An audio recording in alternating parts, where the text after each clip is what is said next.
Et je passe d'abord la parole dans l'ordre à Monsieur de Herte pour votre intervention. Monsieur de Herte, bienvenue. Merci d'avoir accepté notre invitation. Si vous voulez bien vous présenter et éventuellement mentionner d'éventuels conflits d'intérêts.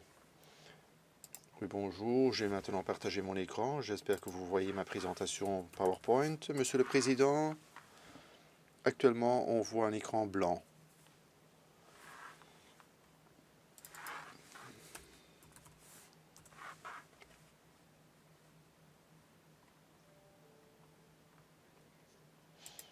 Je suis le premier. Donc,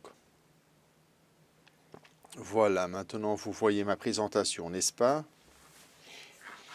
Oui, merci. Je vais donc commencer comme premier. Il y a 4 personnes expertes en vie privée, mais la vie privée, c'est les droits de l'homme et la méthodologie de la vie privée est greffée sur les droits de l'homme. Et c'était une bonne chose tant qu'on est quand même en code jaune, de réfléchir à cette méthodologie de droits de l'homme et de regarder également l'avenir. Et je crois que tel est le but d'aujourd'hui, d'en revenir à cette obligation de vaccination début février. 31 sur 32 experts avaient dit qu'ils ne sont pas derrière ce principe. Alors qu'est-ce qu'on va faire aujourd'hui? Regarder l'avenir, et je crois qu'il est bon de regarder maintenant l'avenir, maintenant qu'on est à nouveau en code jaune, car la méthodologie des droits de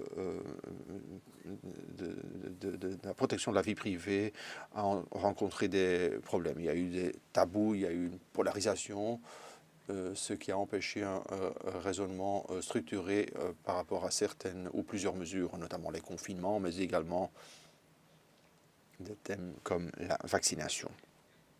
Donc nous allons un peu regarder les cadres généraux. Ensuite, je regarderai le cadre de vaccination, l'affaire Check Importance Vavrica et un dernier transparent sur le Covid. Mais là, la base pour aujourd'hui, c'est la vie privée. Le droit fondamental à la vie privée, article 8, Convention européenne des droits de l'homme. Il y a 3 principes, légalité, but légitime et proportionnalité. Et je vais utiliser beaucoup, un mélange de français et de néerlandais, mais quand même la légalité d'abord. Ce n'est pas sans importance. Les parlements doivent voter des lois pour cadrer la vie privée, la limiter. Et ça doit être clair, prévisible et accessible. Ça, c'est clair. Mais de plus en plus, l'accent est mis dans la jurisprudence sur garantie appropriée. C'est quand même un aspect que l'on a tendance à oublier. Quand on regarde les lois européennes, on vote trop de lois dans lesquelles la partie checks and balances n'est pas bien réalisée. Et c'est donc une nouvelle situation qui mérite notre attention. L'article 8 CDH n'en renvoie d'aucune manière à des mesures de procédure, mais la Cour a systématiquement mis l'accent là-dessus, et dans le contrôle des lois, on regarde aussi la façon dont a procédé le Parlement, et aujourd'hui c'est quand même exemplaire, on est en code jaune et on réfléchit, mais donc la façon dont le Parlement a anticipé à des plaintes de citoyens, à des demandes de citoyens, de prêter attention à la protection juridique, contribuera à la marge d'appréciation, l'espace que l'Europe donne aux États membres de suivre leur propre cours. Donc, un mauvais travail parlementaire, un bon contrôle, un bon travail parlementaire, plus de contrôle généreux où le choix des législateurs nationaux est respecté. Donc, il n'y a pas de one size fits all, il y a un devoir de prudence dans ces droits de l'homme, et dans les droits de l'homme, il y a aussi toujours plusieurs issues possibles, plusieurs résultats possibles. Donc voilà la légalité. L'autre, c'est le legitimate tool, c'est formulé de manière beaucoup trop généreuse dans le traité, la Convention européenne des droits de l'homme. Le welfare state, l'État-providence, l'état de santé, pas de problème. Toutes ces fins sont légitimes, et dans ce cas, protection de la santé, protection des droits et libertés d'autrui, ce sont les éléments classiques dans le débat qu'on a aujourd'hui. Et pour moi, c'est important, car c'est le point de départ du raisonnement de proportionnalité. Quel est votre objectif, hein? Est-ce un objectif légitime? Et si vous pouvez en désigner un ou deux, on est en bonne compagnie. Alors, on arrive à cette fameuse proportionnalité, et j'ai lu dans la presse, après les auditions de début février, qu'on en avait tellement appris et que pendant 2 ans, on n'en avait pas entendu parler au niveau de Games, qui ne contient pas de juriste du tout, ce qui était une affaire fâcheuse pour moi. Donc ce raisonnement de proportionnalité s'impose comme une contribution juridique importante dans la réflexion sur un État-providence, sur ce que cela doit être. Donc un raisonnement purement médical est insuffisant d'une perspective de l'État de droit et doit être en rapport avec un raisonnement de proportionnalité. Maintenant, dans la CDH, on dit nécessaire dans une société démocratique, mais dans la pratique de la Cour, c'est adapté et remplacé par un contrôle de proportionnalité qui, en général, vient à la fin d'une analyse. Or, est-ce qu'il y a un secret? Est-ce que les juristes ont une grande connaissance magique ou secrète que d'autres personnes lettrées n'auraient pas? Non, pas du tout. C'est une structure de questionnement qui est suivie par des juges de par le monde. Et ces questions sont les suivantes.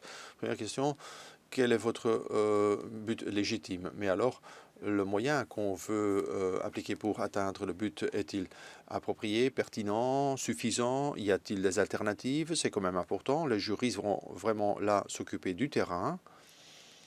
Vous vouliez vacciner tout le monde, et c'est la seule solution. Et alors suit une mise en balance, une proportionnalité au sens strict. Le but ou l'objectif, c'est la santé. Le prix que nous allons payer se trouve ou réside dans ces libertés. Nous allons surveiller cela prudemment et regarder la relation. Est-ce qu'il en reste quelque chose? Est-ce que le but de la santé est bien atteint, ou est-ce que nous sacrifions toutes nos libertés? Et ça, c'est un élément important dans ce débat, cette dernière question. Mais donc, les premiers pas, en tout cas, sont les plus objectifs. Y a-t-il des alternatives et est-ce un moyen approprié? Ce sont des questions que nous pouvons examiner sans trop de controverses. Malheureusement, nous constatons que dans cette crise, dans cette pandémie, le raisonnement de proportionnalité structurée a été abandonné partout dans le monde. Trop de peur, trop d'angoisse, des angoisses compréhensibles, trop d'incertitudes. Et donc, le phénomène n'est pas purement belge, c'est un phénomène mondial.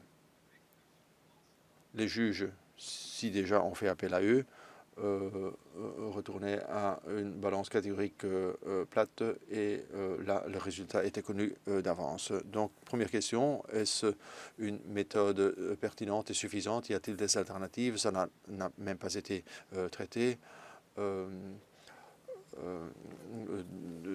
Donc la loi ne compte pas, malheureusement, écrivent les juristes, et on a dû le subir pendant 2 ans. Alors, Kammeler, le Proportionality of Lockdowns, il parle ouvertement de 3 tabous qui ont confus les juristes, également en Belgique. Le Conseil d'État en premier lieu. La fixation sur la mortalité.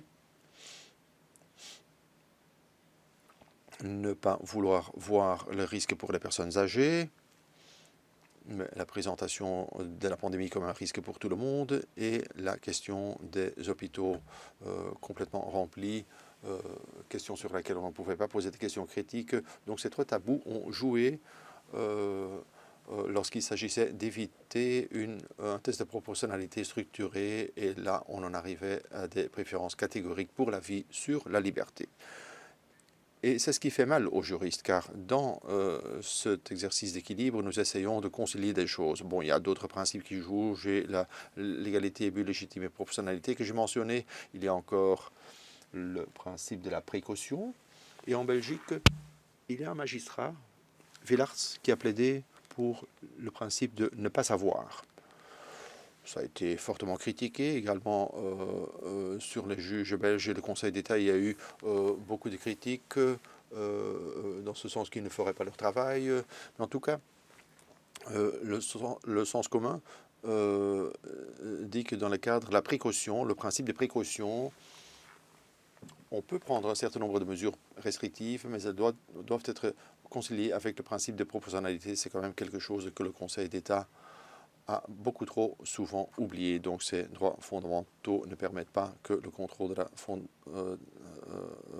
proportionnalité soit mis de côté. Et bon, précaution, on ne sait pas tout, on est un peu dans le noir, dans l'inconnu, mais nous devons regarder si les moyens sont appropriés, s'il y a des alternatives quel est le meilleur temps pour réaliser la santé que la vie privée.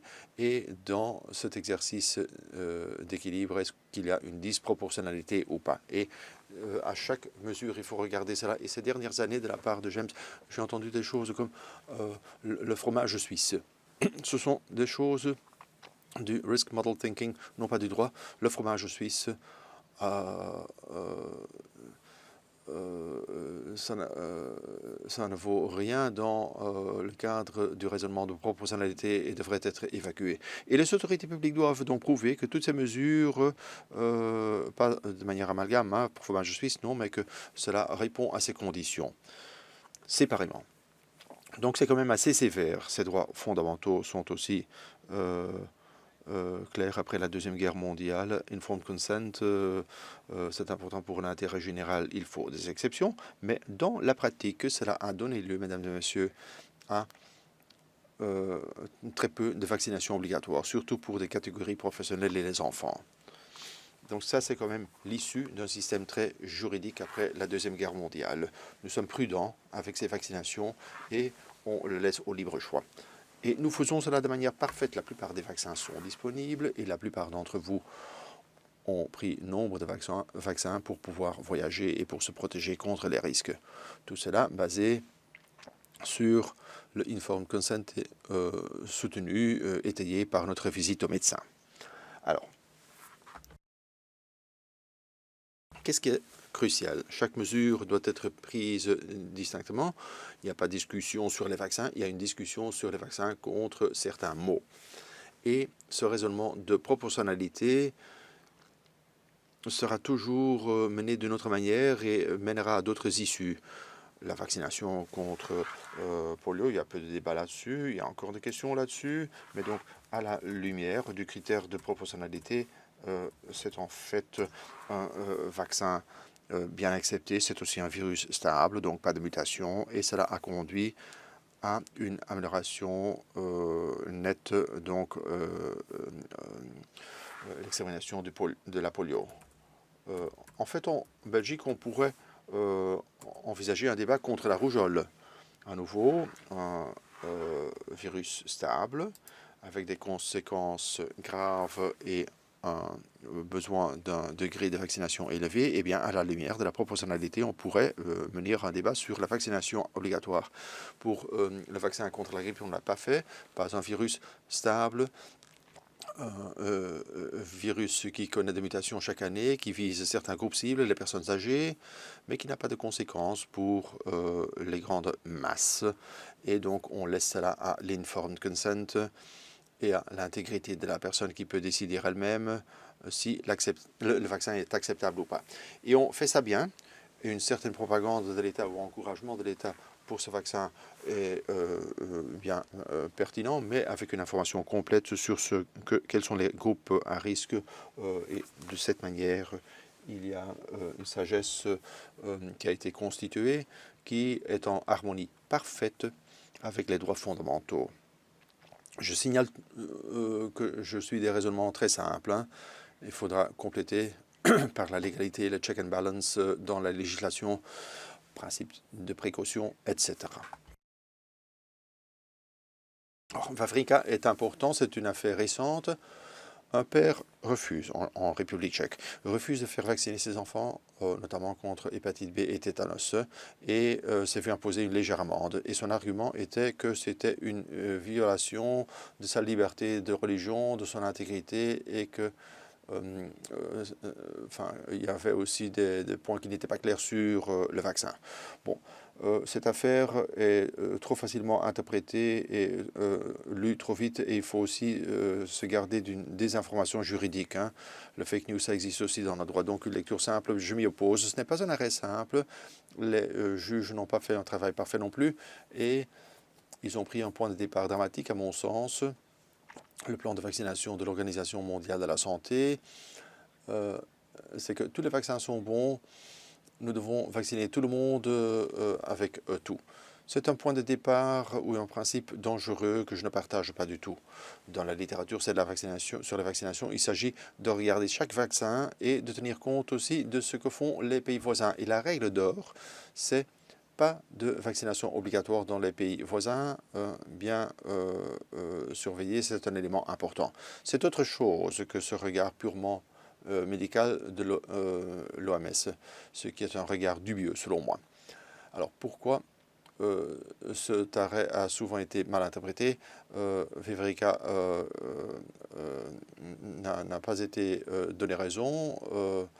La Cour trouvait que les motifs étaient pertinents et suffisants et la Cour a laissé passer la vaccination obligatoire en République tchèque par un exercice d'équilibre, donc le contrôle de proportionnalité strict à la fin.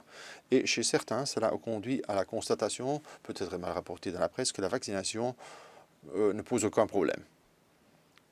Et c'est bien sûr pas ma lecture de cet arrêt. C'est un arrêt qui peut être très utile pour un Parlement. Ce n'est pas un arrêt de principe, c'est un arrêt prudemment formulé au plein milieu d'une pandémie sortie avec tout genre d'États membres qui apportaient des arguments politiques pour certainement permettre la vaccination contre le Covid. Les juges ont longuement réfléchi, ont longuement hésité et l'ont prudemment formulé sur la vaccination des enfants en République tchèque contre le tétanos et la polio, avec chaque fois encore un argument pour décider autrement dans d'autres cas. Donc, contre cette toile de fond, je crois que l'arrêt est très intéressant. Accepte donc la vaccination obligatoire si la vaccination volontaire ne devait pas être suffisante ou s'il n'est pas possible d'atteindre l'immunité collective. Ça peut être 60 ou 80% en fonction du virus. Mais en soi, c'est déjà un raisonnement de proportionnalité. L'obligation à elle seule lorsqu'il s'avère dans des circonstances concrètes que sur base volontaire que cela ne fonctionne pas. Autre triomphe important, je trouve, c'est que dans cet arrêt contre la France et contre une idée très séculaire, moi je suis de la VUB, hein, mais ça me fait peur, contre une vision comme quoi la religion ne peut pas être un motif contre la vaccination, que cela ne peut jamais être une conviction de la vie d'être d'office contre la vaccination. Ça a été refusé par la Cour et la Cour a laissé une marge pour une objection de conscience séculaire et religieuse. C'est très important. Dans cette histoire de vaccination, un regard purement médical, ça pose un problème pour les droits de l'homme. Également, avec l'article 9, CDH, droit fondamental de liberté d'expression, de pensée et de conviction. Donc ça, c'est important. Très brièvement, je trouve que le test de proportionnalité n'est pas parfait.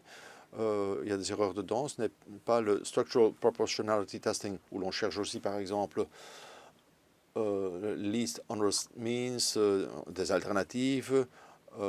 Il y a de la préférence catégorique dans l'intérêt de l'enfant, c'est pour présenter de manière très dramatique. Il y a peu de droits comparés.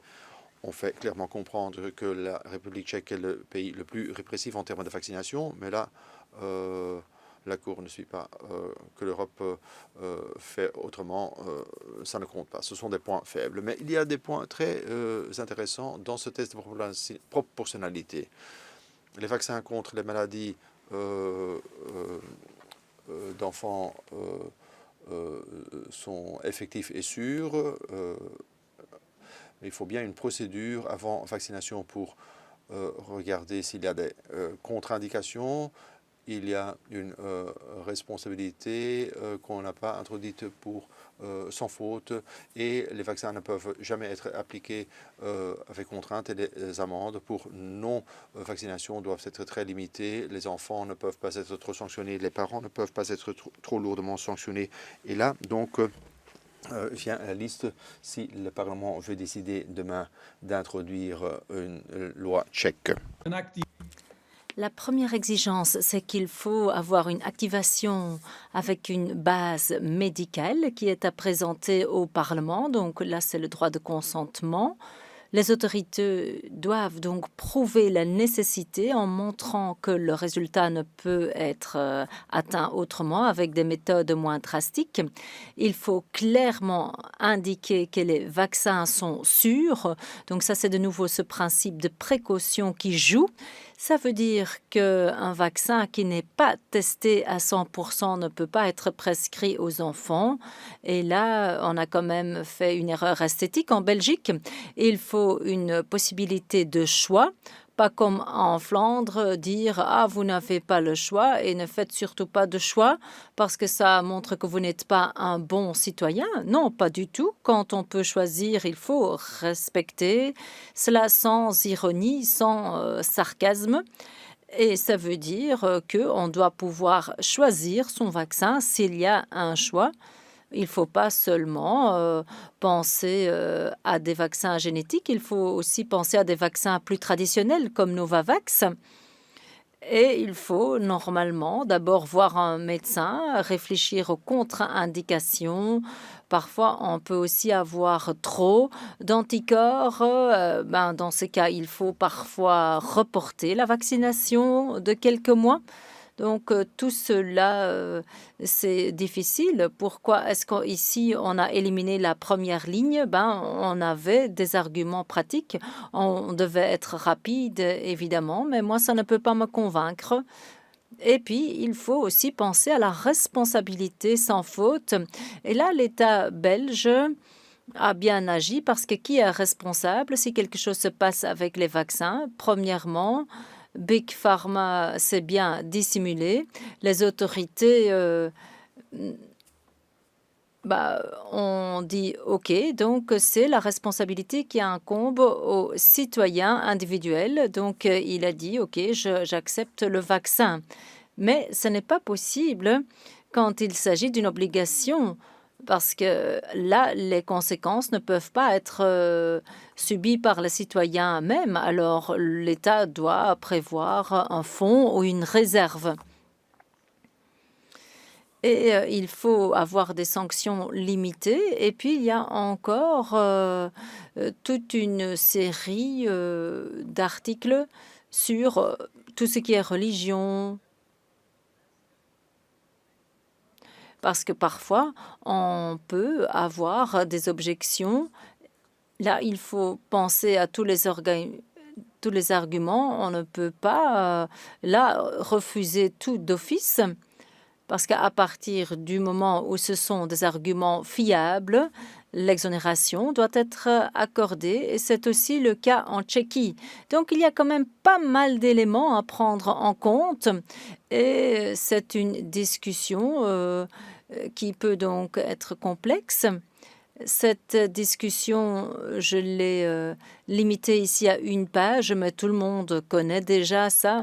Il y a évidemment tous les avantages du vaccin, la solution qui a été apportée par le vaccin, mais il y a aussi des déceptions quand on regarde les attentes, quand on regarde la protection offerte par le vaccin, et aussi le fait qu'il y a encore transmission du virus. Donc, qu'est-ce que les autorités belges vont faire?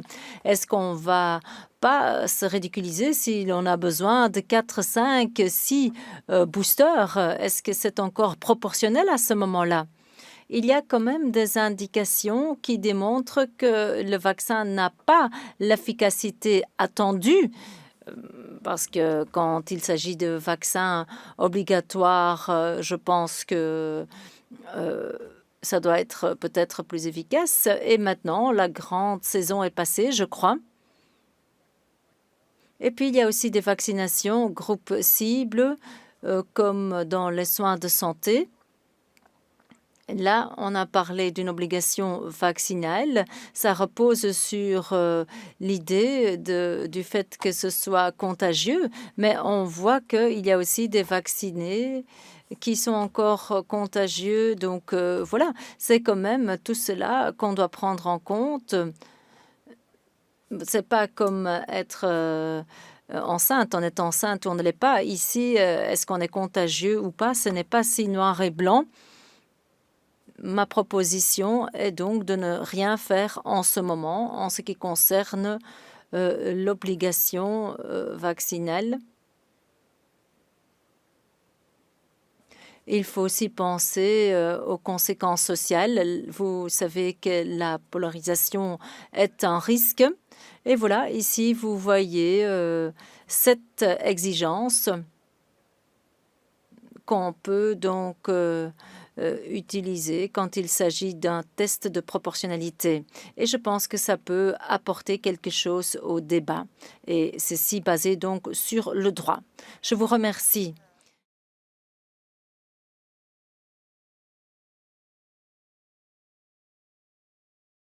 Je passe directement la parole à Monsieur De Herte pour vos réponses dans les 10 minutes, si possible. Ça me pousse à parler néerlandais parce que sinon je perds un peu le contrôle sur mes pensées.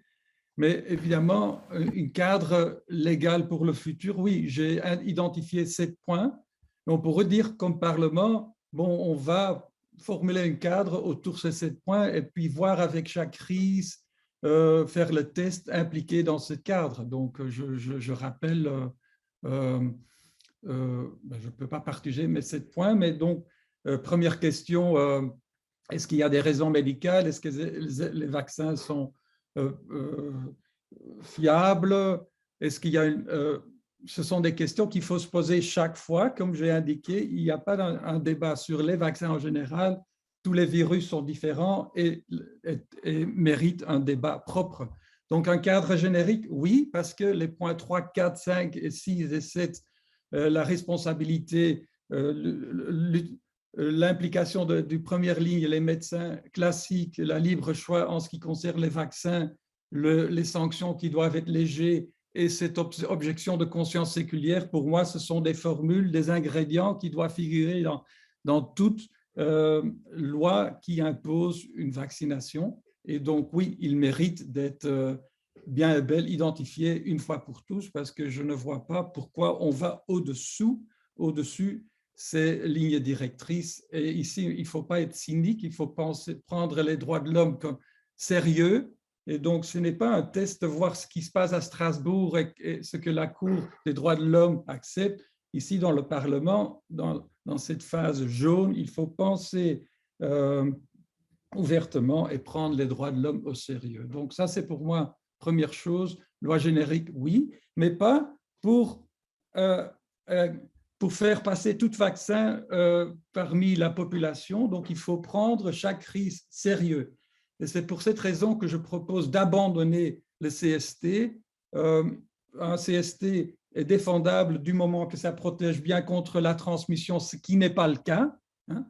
Mais ce n'est pas ma raison de rejeter le CST, de le mettre dans la poubelle. C'est on n'a pas bien fait l'exercice en 21. On l'a mal fait.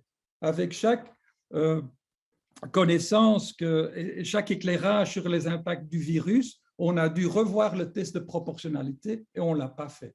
Et on a dû donc abandonner le CST en juin 2021 du moment que la science nous disait qu'il y avait un danger de transmission, donc le CST n'était plus safe comme on le croyait au début. J'ai rien vu là-dessus, j'ai rien vu d'amélioration d'une politique autour des certificats de herstelcertificaten, donc pour ceux qui se remettent du virus, naturellement. Je n'ai pas vu un travail de proportionnalité systématique et cyclique autour du CST, et c'est pour ça que je propose, comme petite punition de ce gouvernement qui a essayé de faire le mieux, de l'abandonner et de le réinventer du moment qu'on l'a besoin. Est-ce que les juges ont bien fait leur boulot? Non, pas du tout. Mais c'est le cas presque partout dans le monde démocrate. Et je trouve que les autorités de contrôle et de protection des données ont fait mieux. Et donc, j'applaudis un peu leur travail. C'était courageux parce qu'on était tous sous l'emprise du média qui nous disait il n'y a pas d'alternative et on ne peut pas critiquer n'importe qui. C'était une période dure pour l'État de droit de bien fonctionner. Également pour le Parlement, et je propose à le Parlement de regagner son terrain parce qu'il y a eu trop d'usage du soft law que vous ne contrôlez pas et des accords de coopération que vous ne contrôlez pas non plus. Et c'est le moment de regagner votre territoire. C'est une maison de sagesse et j'étais toujours content avec toutes vos initiatives, notamment les séances début février avec 32 experts. C'était un moment de gloire pour le Parlement comme centre de connaissances et d'action. Et donc, il faut penser, le nudging, c'est un problème partout. Et donc, moi, je propose au moins un checks and balance politique sur le nudging et un ministre qui veut le faire doit demander votre avis parce que ça se touche à vos prérogatives. Et donc, le nudging, ça va se redoubler dans des autres domaines et dans des autres domaines. Les hommes et femmes politiques se croient sexy parce qu'ils nudgent. Ce n'est pas le cas, ce n'est pas sexy. C'est une affaire sérieuse, comme ma collègue de Namur l'a bien souligné. À juste titre, il faut soumettre sous le test de proportionnalité, de légalité et de légitimité. C'est l'état de droit qui l'exige. Le libre choix des vaccins, ça s'impose, c'était dans mes 7 points. Il faut voir quelle couverture vaccinale un virus mérite. Et là, les chiffres ne sont pas toujours identiques. Ça peut être 60%, 95% pour le polio, tout ça. Et il faut donc tenir compte de ces recommandations médicales pour déterminer le libre choix qu'on laisse aux gens et peut-être aussi pour cette clause d'objection de conscience, mais pour moi, ça reste fondamental qu'on n'annule pas et qu'on laisse. Les droits de l'homme l'exigent. On a permis la religion de fonctionner dans notre société et moi, je ne suis pas contre, au contraire, c'est un droit essentiel et la Charte de l'Union européenne dit qu'on ne peut pas abandonner totalement les droits de l'homme, même pour ces raisons importantes qui est la science médicale, qui n'est pas la seule science. Je continue à le souligner. Alors, pour ce qui est, est-ce qu'on a bien fait? Non, le GEMS a cette vision de tunnel et ça a été identifié dans le manifeste d'hiver par 120 scientifiques. Il n'y a plus de raison pour permettre l'intégration du CST dans le baromètre. Et moi, je propose au Parlement, si vous allez pour une politique de longue durée, qu'il faut tenir compte de le jugement Vavrika et mes 7 points, mais aussi revoir le travail qui a été fait autour du baromètre, parce que pour moi, c'est du mauvais travail. L'avis du 14 janvier 22 du GEMS est vraiment de fake news. Il n'y a pas de raison pour maintenir le CST. Le GEMS n'a aucun motif et argument. Et donc là, et le passage sur le CST dans l'avis et sans note de bas page, c'est toujours signe de manque de base scientifique. Là où dans l'avis, pour les autres mesures, ils sont là, la ventilation, la distance, les testings et tout ça. Il y a pour une fois des notes de bas page du GEMS très rares. Donc, est-ce que je suis content avec cette séance du Parlement? Oui, c'était bienvenu. 2021, c'était terrible, même avec ce gouvernement qui a fait son mieux. Il y a beaucoup de points à prendre au sérieux pour la prochaine fois et pour des autres domaines de politique. Et donc, prérogative du Parlement, nudging, ce sont 2 bels exemples de cet exercice à faire.